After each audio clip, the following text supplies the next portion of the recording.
और आइए पहले बात करते हैं कश्मीर में इस वक्त सैलाब की क्या सूरत हाल है। कश्मीर में जारी बारिश और बर्फबारी ने इंतजामिया की पोल खोल दी है। हर तरफ पानी ही पानी है। हालांकि बारिश का सिलसिला थम चुका है, पर इसके निशानात अभी भी बाकी हैं। अभी भी दर्जनों कॉलोनियां पानी में डूबी हुई हैं। कई पुल टूट गए हैं, बांध टूट गए। अवाम इंतजामिया के खिलाफ सरापा एहतजाज है। अवाम का कहना है कि इंतजामिया सिर्फ जबानी जमा खर्च करती है, वादे बहुत किए जाते हैं पर पूरे नहीं होते। तो बारिश के मौसम से काबिल तमाम तर तैयारियां के जो दावे हैं किए जाते हैं, पर बारिश के बाद ये दावे खोखले साबित होते हैं। लोगों का कहना है कि 12 इंतजामिया को मुतनब्बे किया गया, पर इसने कभी होश के नाखून नहीं लिए। जबकि 2014 के सैलाब के बाद बड़े पैमाने पर जो है बात कम काम करने की ज़रूरत थी, लेकिन रात गई बात गई वाली बात ही रही है। लोगों का कहना है कि बेशतर प्रोजेक्ट ऐसे हैं जो अधूरे पड़े हुए हैं। अवाम का पैसा पानी में बह गया है। इंतजामिया के पास सिर्फ बातें हैं।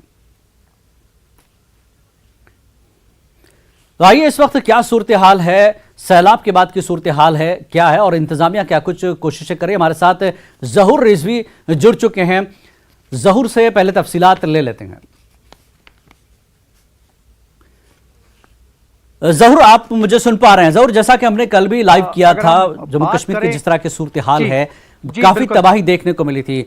इस वक्त मौसम कैसा है और क्या अपडेट दे रहे हैं, क्या सूरत हाल है अभी? जहूर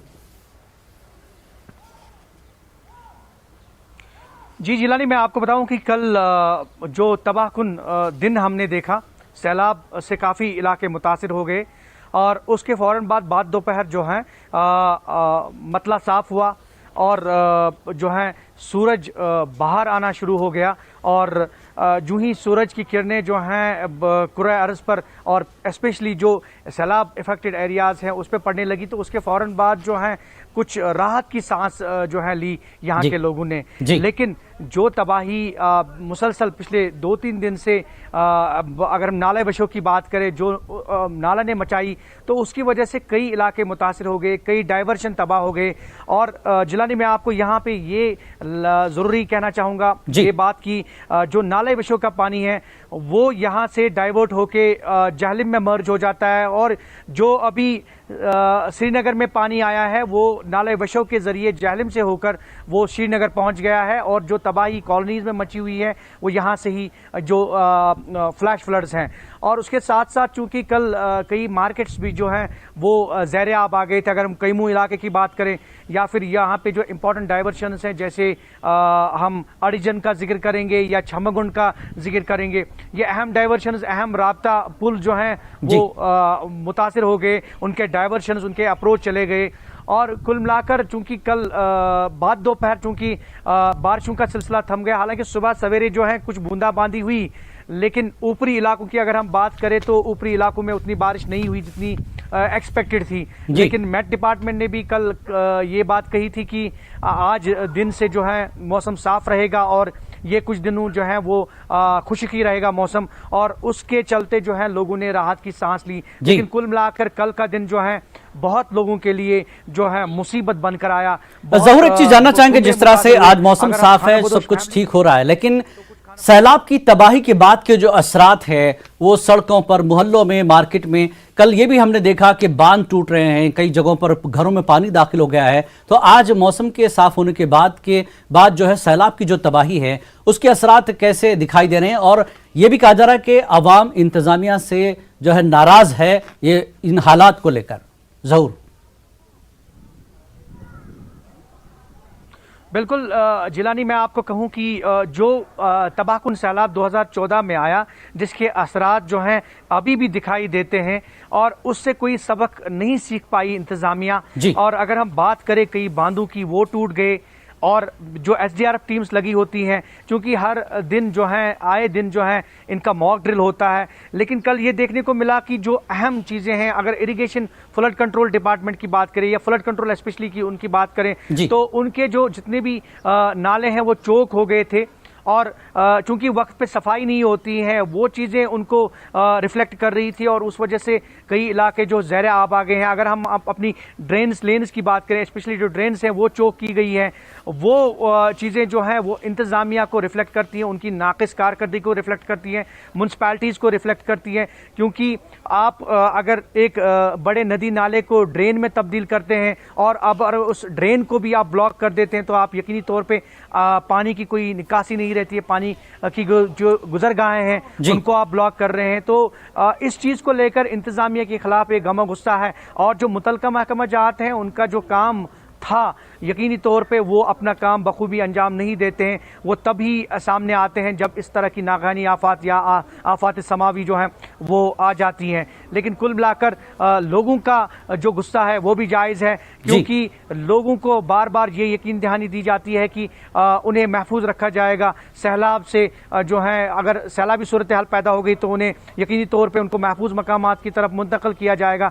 तो इस तरह के दावे या इस तरह की चीज़ें जो हैं तब सामने आती हैं जब ये आफात समावी इस तरह की सैलाबी सिचुएशन जो है वो पैदा होती है। ज़हूर, अगर आप जब मौसम ठीक ठाक है और सैलाब की तबाही का मंजर सड़कों पर और मोहल्लों में नजर आ रहा है, तो इंतजामिया क्या सड़क पर नजर आई? आज क्या कुछ इंतजामात किए गए हैं? बिल्कुल बिल्कुल, इंतजामिया चूंकि कल से ही सड़कों पे थी, लेकिन कई जगहों पे वो हेल्पलेसनेस दिखा रही थी। क्योंकि अगर आप किसी दरिया को पार करना चाहते हैं तो आपके पास ऐसा कोई साधन नहीं है कि आप उस दरिया को पार करके किसी फैमिली को बचा सकते हैं। ये चीज़ें जो हैं ये पहले ही प्लेस में होनी चाहिए।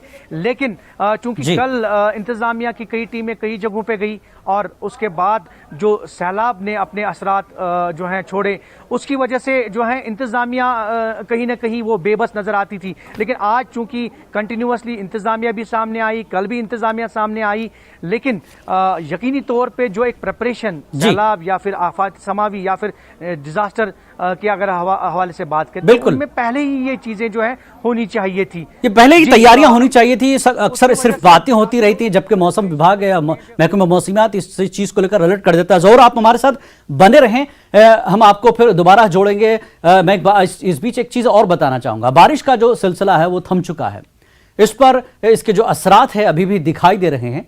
बिमना में बारिश के बाद अब भी हर तरफ सैलाब का पानी दिखाई दे रहा है और कई कॉलोनियां ज़ेरे आब आ चुकी हैं। लोग सरापा एहतजाज है और इंतजामिया के खिलाफ लोगों ने जमकर एहतजाज किया। हमारे नुमाइंदे आबिद ने इसका जायजा लिया है, आइए देख लेते हैं।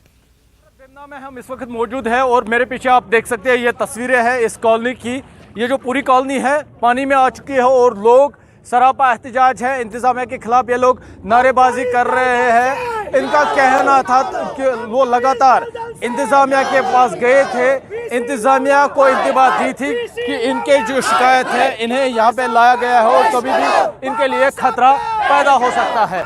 मैं कैमरामैन से कहना चाहूँगा वो मेरे साथ आए, हम आपको ये तस्वीरें दिखाएंगे और इन लोगों से बात करेंगे कि लोग कहना क्या चाहता है। मुझे अपना नाम बताइए आप। मेरा नाम है सैयद अहमद जैलदार सर। सैयद साहब, क्यों कर रहे हैं आप ये प्रोटेस्ट? हम इसलिए यहाँ प्रोटेस्ट कर रहे हैं क्योंकि ये 1 घंटे से पूरा कॉलोनी कल पूरा भरा हुआ पानी से।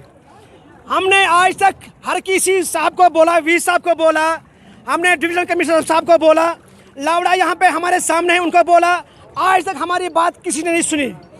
हमारे जो बच्चे थे हमने उसको निकाला, पता नहीं वो बच्चे कहाँ पे, हमारे बच्चे अभी कहाँ पे हैं। हम A3 की बात कर रहे हैं, प्रेजेंट A3 भी बात कर रहे हैं। अभी इस वक्त प्रेजेंट जो है अभी A3 की हालत, हमने बहुत बार बोला लावड़ा को, हमने बहुत बार वी साहब को बोला, वी साहब बोल रहे हैं हमारे पास फंड्स नहीं है, हमारे पास पैसे नहीं है। अगर आपके पास पैसे नहीं है तो हमको क्यों लाया गया यहाँ पे, हमको यहाँ क्यों लाया गया? अगर ये लावड़ा बोल रहे हैं कि वी साहब हमारे पास पैसे नहीं है, हमारे पास कुछ नहीं है, वो लाया क्यों गया यहाँ पे हमको? अच्छा, मुझे बताइए कितनी परेशानी होती है, क्योंकि पानी कल से है यहाँ पे, कितनी परेशानी होती है? आप खुद देख सकते हैं कितना परेशानी है।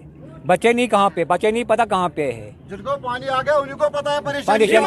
हमारे पता नहीं कहाँ पे, जिसको जख्म पता है परेशानी क्या होता है, जिसको जख्म लगे उसको दर्द पता है, दर्द क्या है। उनके पास से टीम वो देखने के लिए नहीं है, अपने घर में जो बर्तन नहीं है, बिस्तर नहीं है, बच्चे नहीं है, खुद पता नहीं। 2014 से लगातार गए, साल में दो बार का 3 बार जाते हैं, फ्लड आते हैं, हर साल आता है ये फ्लड। आज ही नहीं आया फ्लड, हर साल आता है ये। वो काम इस हिसाब कर रहे जहाँ कोई रहता नहीं वो काम वहाँ करते हैं, बोलते हमारे लिए फंड्स नहीं है, धोखा देते हमको बहुत। आप देखिए हमारे घरों में अभी हमारे मतलब यहाँ मकान भी नहीं है, आदों का यहाँ ये कवाटर है, शेड, जैसे कि आप खुद ही देख सकते हैं इतना इतना पानी वहाँ घुसा है, आप यहाँ खुद भी देख सकते हो। और यहाँ लौड़ा कुछ नहीं कर रही है, खुदा की कसम हम यहाँ तंग आके बोल रहे हैं कि हमें वापस अपने डाल ले जाए, क्योंकि यहाँ देखिए आप, हमें कोई यहाँ इस पे एक्शन नहीं लेता है। आप देखिए ये सड़क है, इस पे अब अभी भी पानी है। देखिए हम भी तकरीबन जो है 1.5 फुट पानी में है और लोग यहाँ पे जो है नाराज है, इंतज़ामिया के खिलाफ नारेबाजी कर रहे हैं। इनका कहना है कि कई मरतबा उन्होंने जो है इंतज़ामिया से रिक्वेस्ट की, इंतज़ामिया से गुजारिश की इनकी तरफ तवज्जो दी जाए, लेकिन इंतज़ामिया ने इनकी तरफ कोई तवज्जो नहीं दी और इसके नतीजे में एक मरतबा फिर से ये पानी इनके इलाकों में आ गया है, इनकी कॉलोनी में आ गया है, इनके मकान जो है ज़ेर आब आ चुके हैं। उन्होंने एक मरतबा फिर से जो LG इंतज़ामिया है, ज़िला इंतज़ामिया बडगाम है या LCMA के मुतालिका हुकाम है, उनसे अपील की है इनकी तरफ तवज्जो दी जाए ताकि जो इनके मुश्किलात है उनका अजाला हो सके। न्यूज़ 18 नेटवर्क के लिए रखारत बेमना से मैं आबिद हुसैन। तो ये सूरत हाल है कि मौसम ठीक होने के बाद भी कई इलाके अभी ज़ेर आब हैं। हमारे साथ आबिद हुसैन भी जुड़ चुके हैं और ज़हूर हमारे साथ पहले ही जुड़े हुए हैं। आबिद, आपका भी इस्तक़बाल है। आबिद, जिस तरह से हम लगातार कल से नज़र रखे हुए हैं सैलाब पर, आज हालात ठीक ठाक है, लेकिन आपने अभी जो स्टोरी बताई है इलाके के लोगों से बात की, कई ऐसे कुछ इलाके हैं जो अभी भी ज़ेर आब हैं। कल आपने एक बांध भी दिखाया था हमें, वो बांध टूटा, इलाके के लोग उस पर काम कर रहे थे। आज की क्या सूरत हाल है और जिन इलाकों में आपने कल लाइव किया था वहां की सूरत हाल इस वक्त किस तरह की है? आबिद, जिलानी, जो कल आपने मंजर देखा और जो बांध टूटा था, बिल्कुल हम वहीं पे मौजूद है। मेरे पीछे आप देख सकते हैं ये तस्वीरें, ये बांध अब तो इसकी मरम्मत की गई है, पानी भी की जो सतह है वो भी कम हुई है, लेकिन कल जिस तरीके के मंजर है वो तो आपने देखे हैं और जो यहाँ पे मकानात है वो तबाह हो चुके हैं। और अभी भी जो सुबह जिला इंतज़ामिया बडगाम के जो DC है वो सुबह आए थे, उन्होंने लोगों से बात की, यकीन दिलाया कि मुआवजा दिया जाएगा, लेकिन अभी कुछ देर कबल यहाँ पे जो एक मकान था तो उसमें कुछ दरारें पैदा हो गई है, वो थोड़ा सा हिल गया है। और हम आपको फिर से ये बताना चाहेंगे, यही आप देखिए इस पर अभी भी काम चल रहा है, अभी जो ये रेत के बैग्स है इस पे लगाए जा रहे हैं और ये बांध है जो कमजोरी की वजह से कल टूटा था। बिल्कुल ये नदी का सारा पानी यहाँ से गुजर कर हो रहा था और जो यहाँ पे आसपास के मकानात है वो तबाह हुए थे। और जो आपने अभी तस्वीरें दिखाई रखारत की, इसका सारा पानी यहाँ से तो उतर गया, लेकिन वो सारा पानी रखारत बेमना में जमा हुआ। रखारत बेमना में तो आपने मंजर भी देखे, लोगों के घरों में पानी है, सड़क पानी से भरी हुई है और लोगों को सख्त मुश्किलात दरपेश है। आबिद, जिस तरह से कल लोगों ने वहां पर कुछ पेड़ काटकर जो है बांध को मजबूत करने की कोशिश की और उसी इलाके में आसपास में पानी भी लोगों के घरों में दाखिल हो गया था, तो उन लोगों को हटाया गया। इस वक्त उनके घरों की क्या सूरत हाल है? क्या इंतजामिया ने उनकी घरों की सुध ली है? क्या कुछ इंतजामिया वहां पर इकदाम कर रहा है उस इलाके को? क्योंकि आपने कल भी बताया था इस बांध को लेकर कई बार दरखास्त की गई इंतजामिया को कि इस बांध को मजबूत करने की जरूरत है, और कल जो हालत हुई वो देख लिया सभी ने। तो अब इस पर क्या कुछ इंतजामिया का एक्शन देखा है अभी? आबिद,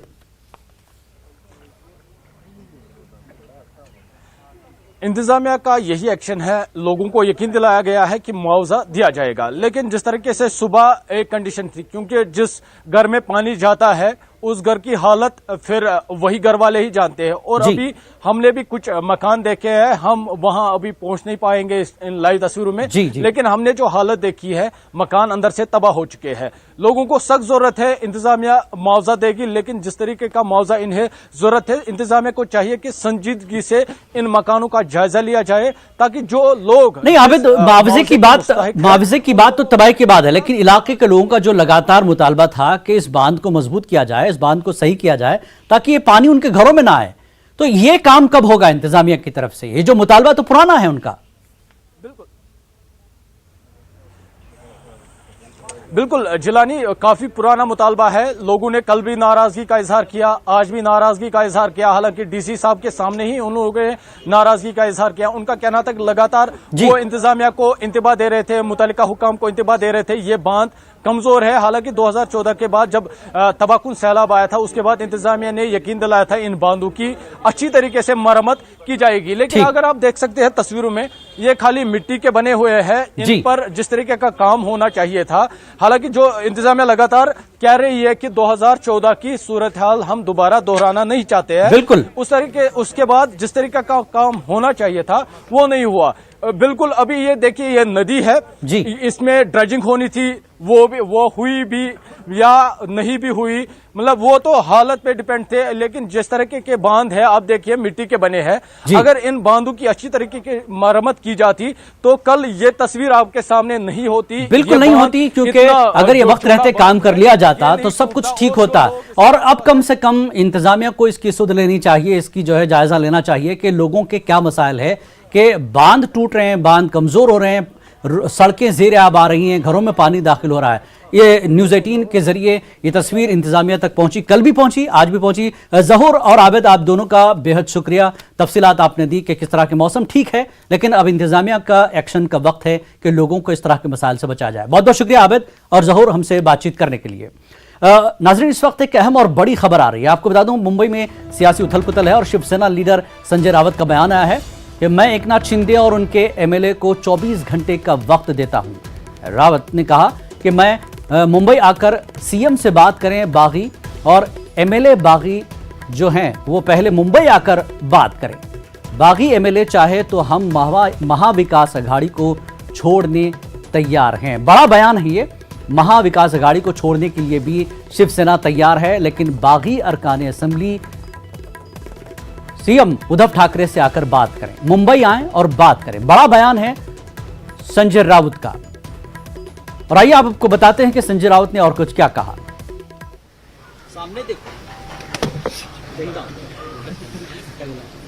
या सर्व आमदारांची इच्छा जर असेल, हे मी जबाबदारीने बोलतो, या सगळ्या आमदारांची इच्छा आणि भूमिका असेल की महाविकास आघाडीतून शिवसेनेनं बाहेर पडलं पाहिजे आणि एक वेगळा विचार केला पाहिजे, त्याने आधी महाराष्ट्रात यावं, मुंबईत यावं आणि त्यांची जी मागणी आहे ती मागणी अधिकृतपणे शिवसेना पक्षप्रमुखांसमोर त्यांनी मांडावी। त्यांच्या मागणीचा नक्की विचार होईल, पण आधी मुंबईत याची हिंमत दाखवा। तिथे बसून तुम्ही पत्र। तो ये बड़ा बयान है संजय राउत का। 24 घंटे का वक्त दिया गया है, बागी एमएलए बात करें। और उन्होंने ये भी कहा कि हम महाविकास अघाड़ी छोड़ने के लिए तैयार है, आप आए और बात करें। हमारे साथ मजीद तफसीलात के लिए बात करने के लिए हमारे साथ जुड़ गए सर्वेश तिवारी, हमारे साथ जुड़े हुए हैं, और लव भट्टाचार्य भी हमारे साथ जुड़ चुके हैं। लेकिन पहले हम सर्वेश तिवारी से बातचीत करेंगे तफसीलात के लिए कि क्या कुछ चल रहा है। सर्वेश, जैसा कि हमने कल भी लगातार इस खबर पर नजर रखी और आज कुछ मंजर बदल रहा है, बड़ा बयान संजय राउत का आया। यहीं से हम शुरुआत करते हैं कि महाविकास अघाड़ी को हम छोड़ने वाले। पहला जो है गेंद उन्होंने डाला था उद्धव ठाकरे ने कि शिव सैनिक कोई भी जो है सीएम बन जाए, मैं पद छोड़ने के लिए तैयार हूं। उन्होंने जो है छोड़ भी दिया था सरकारी अपना आवास। अब यह भी कहा जा रहा है कि महाविकास अघाड़ी भी हम छोड़ने के लिए तैयार है, आइए बात करिए। कितना बड़ा बयान है संजय राउत का ये? और देखिए जिलानी जी, जिस तरह से शिवसेना की तरफ से ये तीसरी पहल की गई है जी, पहले पहल की गई थे कि इमोशनल अपील की गई उद्धव ठाकरे की तरफ से, जो स्पीच सोशल मीडिया पे जरिए कि किस तरह से वो मुख्यमंत्री बने, किस तरह से वो उन्हें अगर पसंद नहीं किया था तो आप आए, आप मुख्यमंत्री बने, मैं मुख्यमंत्री पद छोड़ने के लिए तैयार हूँ। फिर अपने वर्षा जो सरकारी निवास स्थान है वहाँ से निकल कर अपने घर मातोश्री गए। संजय राउत का जिस तरह बयान कि 24 घंटे के अंदर तमाम शिव सैनिक जो शिंदे के समर्थक हैं, शिंदे सहित मुंबई आए, वहाँ से बैठकर गुवाहाटी से बैठकर पत्राचार ना करें, आकर सामने बातचीत करें, हम महाविकास अघाड़ी से निकलने को तैयार हैं। अब संजय राउत के इस बयान के बाद जो सहयोगी दल है महाविकास अघाड़ी में जी, एनसीपी और कांग्रेस, वो काफ़ी उनमें सरगर्मी बढ़ गई है। कांग्रेस ने अपनी बैठक सह्याद्री गेस्ट हाउस में बुलाई है, वहीं एनसीपी की बैठक भी वाईबी चौहान में शुरू हो चुकी है। हालांकि प्रफुल्ल पटेल और साथ ही नाना पटोले प्रफुल्ल पटेल जो एनसीपी के नेता हैं, नाना पटेल जो कांग्रेस के प्रदेश अध्यक्ष हैं, जी। दोनों नेताओं का जो बयान है वो मिलता जुलता है कि जो भी मामला चल रहा है वो शिवसेना का अंदरूनी मामला है जी। वो निपटेंगे। लेकिन रही महाविकास आघाड़ी की, वो सरकार अभी तक स्थिर है, मजबूत है, अभी तक धराशायी नहीं हुई है, लेकिन जो स्थिति है उसे भी गंभीर बताया उन्होंने। तो अभी वेट एंड वॉच की स्थिति में, हालांकि शिंदे जो हैं यहाँ पर मजबूत हैं, उससे बिल्कुल। सर्वेश, मैं आपको रोकना चाहूंगा, इस वक्त मैं निलय भट्टाचार्य के पास जाऊंगा। निलय, जिस वक्त वहां पर हम देख रहे हैं काफी गहमा गहमी दिख रही, निलय क्या कुछ अपडेट इस वक्त आप दे रहे हैं? क्योंकि यहां पर काफी कुछ बयान ऐसे आ रहे हैं कि महाविकास आघाड़ी भी छोड़ेंगे, आ जाइए, तो क्या ये इम्कानात है? क्या कुछ आप बताएंगे भी? सबसे पहले जिलानी मैं आपको दिखाना चाहता हूँ कि मेरे पीछे आप जो काफिला, गाड़ियों के काफिला निकलते हुए देख रहे हैं, उसमें मेघालय के मुख्यमंत्री कॉनराड सांगमा है। कॉनराड सांगमा दिल्ली जा रहे थे। दिल्ली जाने से जो वो सड़क के रास्ते शिलोंग से गुवाहाटी पहुंचे और एयरपोर्ट जाने से पहले वो सबसे पहले रेडिसन ब्लू होटल घुसे, जहां जो एकनाथ शिंदे और उनके सारे विधायक वहां ठहरे हुए हैं। और उन्होंने कहा कि हालांकि ये उनके नॉर्मल विजिट है और वो कुछ खास कुछ करने वाले नहीं थे, वो ऐसे ही चाय पीने के लिए गए थे। और उसके बाद आप जो पूछ रहे थे कि जो संख्या है महाविकास आघाड़ी छोड़ने की बात कर रहे थे जी,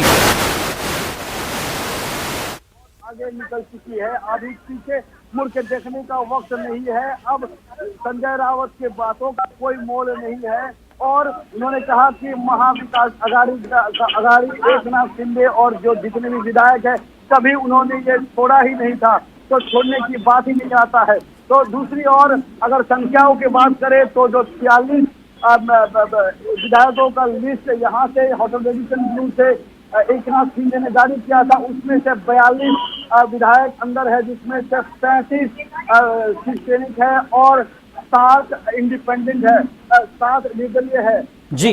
बताया जा रहा है कि जो ये 46 का लिस्ट है वहाँ पे शिवसेना के जितने विधायक है उस लिस्ट में आखिरी दो नाम है संजय राठौड़ और बबू से। ये 2 विधायक सूरत से एक स्पेशल फ्लाइट से, चार्टर फ्लाइट से गुवाहाटी पहुंचने वाले हैं। उनके साथ 2 निर्दलीय विधायक भी आएंगे। तो 2 निर्दलीय विधायक और 2 शिवसैनिक आने के बाद ये जो लिस्ट होगा वो 40 का हो जाएगा। लेकिन क्योंकि 36 का संख्या इनको मिल जाएगा, लेकिन थोड़ा सा उनको और चाहिए नंबर ताकि वो कॉन्फिडेंट रहे। इसीलिए बताया जा रहा है कि और 2 शिवसैनिक जो हम बता रहे थे कि सूरत से 4 विधायक यहाँ आएंगे, उनके साथ हो सकता है कि और 2 विधायक, बताया जा रहा है कि और 2 विधायक उनके साथ आ रहा है, तो 6 विधायक यहाँ आ रहे हैं, जिनमें से 4 शिवसैनिक हो सकता है। इसके साथ तो उनका पास जो संख्या है वो 40 तक पहुंच जाएगा, तो वो तब कंफर्टेबल रहेगा। और उसके बाद जो यहाँ जितने भी एमएलए हैं, जितने भी विधायक हैं, वो सर्वसम्मति से बिल्कुल काफी कुछ सियासी हलचल है इस वक्त। संजय राउत का जिस तरह से बयान आया है, सर्वेश, अगर हम बात करें तो महाविकास आघाड़ी को छोड़ने की बात की, फिर एकनाथ शिंदे को खुद सीएम बनाने का मशवरा मिला तो उसके लिए भी वो तैयार हुए, वर्षा बंगले को उन्होंने छोड़ दिया। ये सारी चीजें हो रही, लेकिन सरकार हाथ से निकल रही है, क्या ये कहा जाए? Last comment Sarvesh. जी जिलानी जी, इसमें कोई दो राय नहीं है। तस्वीरें और जो हालात हैं वो इसी तरफ से इशारा कर रही हैं जी। सिर्फ सरकार ही हाथ से निकलती नजर नहीं आ रही है जी। शिवसेना जो दल है, अगर एकनाथ शिंदे के पास वाकई वो बहुमत साबित करते हैं कि इस तमाम जितने भी जनसंख्या विधायकों की बड़ी संख्या उनके पास है, तो शिवसेना दल जो है वो भी उनके साथ जा सकता है, उनकी हो सकती है। साथ ही जो शिवसेना की निशानी धनुष बाण है वो भी उनकी अपनी हो सकती है। ऐसे में उद्धव ठाकरे जो एक विरासत रही है शिवसेना की, जो बाला साहब ठाकरे के पुत्र हैं, जो विरासत संभालते आए शिवसेना की, वो विरासत कहीं ना कहीं यहाँ पर धराशायी होती नजर आ रही है। अब ऐसे में तस्वीरें तभी साफ हो पाएंगी जब तक एकनाथ शिंदे अपने समर्थकों के साथ मुंबई जब बिल्कुल ये सारे एमएलए जो बाकी हैं मुंबई पहुंचेंगे, जैसा कि कहा जा रहा है कि फ्लोर पर सब कुछ पता चल जाएगा। सर्वेश और निलय, आपका बहुत बहुत शुक्रिया।